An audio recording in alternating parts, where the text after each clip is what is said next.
Today I'm going to show you how to clean and load your camera and get you started for your first project.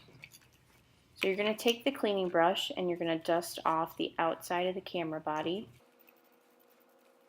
getting around the top and the bottom, and you can also get the outside of the lens.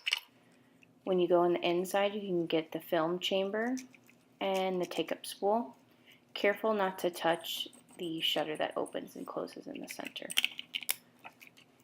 When you're ready, we're going to go back to the outside of the camera, take the rubbing alcohol, shake it, and use just the remnants in the cap and a Q-tip to clean off the camera body. We don't want to completely soak the Q-tip so that it soaks in the camera body, just the outside.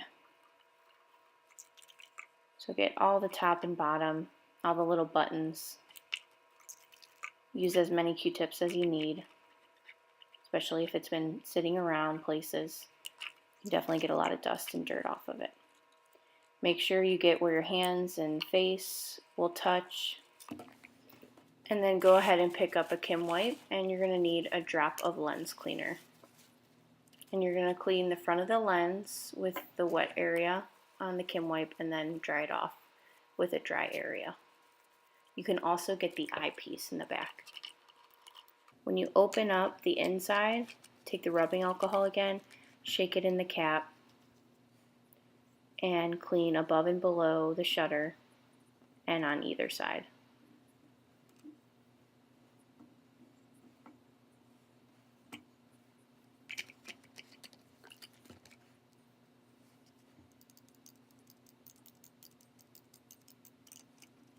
You can also get the film plane on the back,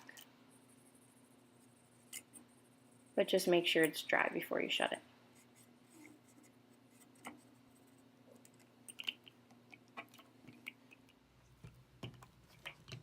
Go ahead and set your shutter speed at 125, especially for this first project.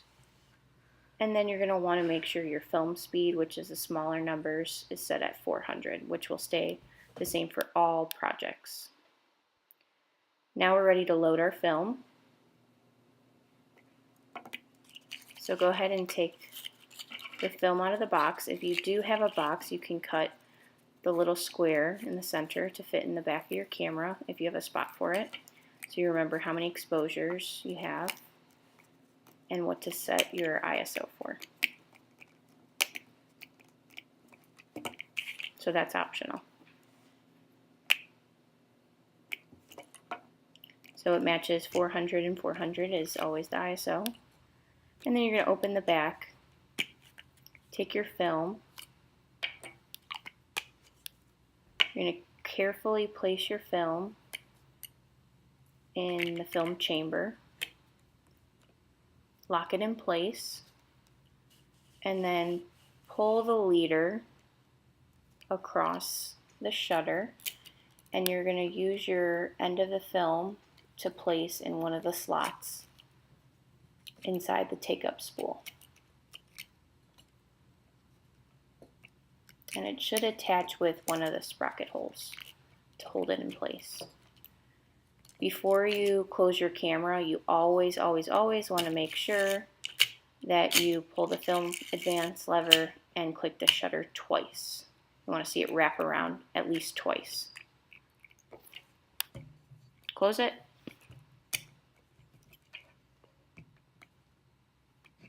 And then we want to click it 2 more times.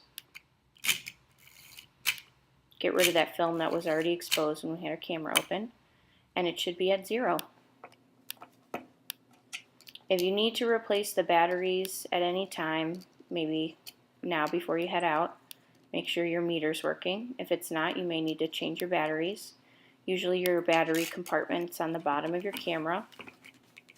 So I'm going to grab my batteries. I'm going to follow the lines inside the directions. And usually a quarter or a nickel will work to place it back.